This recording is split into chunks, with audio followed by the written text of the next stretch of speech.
Good morning दोस्तों। Bhojpuri industry से अभी अभी बहुत ही दुखद खबर आ रही है। भोजपुरी इंडस्ट्री की बहुत ही बेहतरीन अदाकारा आकांक्षा दुबे ने सुसाइड कर लिया है।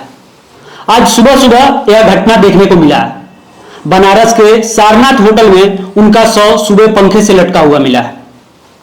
तो देखना यह है कि क्या इसके पीछे क्या है, सुसाइड है या किसी का हाथ है, ये तो पुलिस वेरिफिकेशन के बाद पता चलेगा। कोई फोटोज अभी हमारे पास उपलब्ध नहीं है। फिलहाल इतना ही न्यूज मिला है सूत्रों से कि आकांक्षा दुबे ने सुसाइड कर लिया है।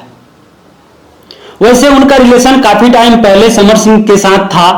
उनका सारा गाना समर सिंह जी के साथ ही आता था, लेकिन 1-1.5 महीने पहले दोनों ने इंस्टा आईडी पे दोनों एक दूसरे को अनफॉलो कर चुके थे।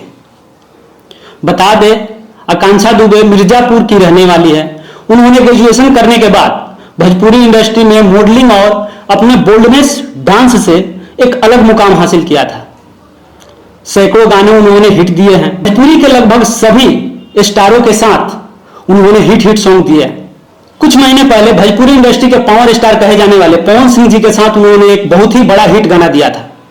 और संजोग देखिए कि आज ही के दिन पवन सिंह जी के साथ उनका दूसरा गाना रिलीज होता है और सुबह सुबह उनका शव पंखे से लटका हुआ मिलता है। अब आखिर सच क्या है, क्या सच है क्या झूठ है, ये तो पुलिस वेरिफिकेशन के बाद पता चलेगा। लेकिन ये भोजपुरी इंडस्ट्री के लिए बहुत ही दुखद खबर है और आने वाले टाइम के लिए भोजपुरी इंडस्ट्री के लिए इससे निंदनीय और कुछ नहीं हो सकता है।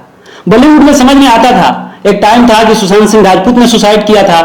बॉलीवुड में आमतौर पे ऐसे ऐसे कुछ घटना होते रहते हैं, लेकिन भोजपुरी में ऐसा अभी तक तो नहीं हुआ था और ये बहुत ही दुखद घटना है। बाकी जैसे ही अपडेट आता है हम आप लोगों को देते रहेंगे। सो हमारे और हमारे पूरे टीम की तरफ से आकांक्षा दुबे को सत नमन। भगवान उनकी आत्मा को शांति दे।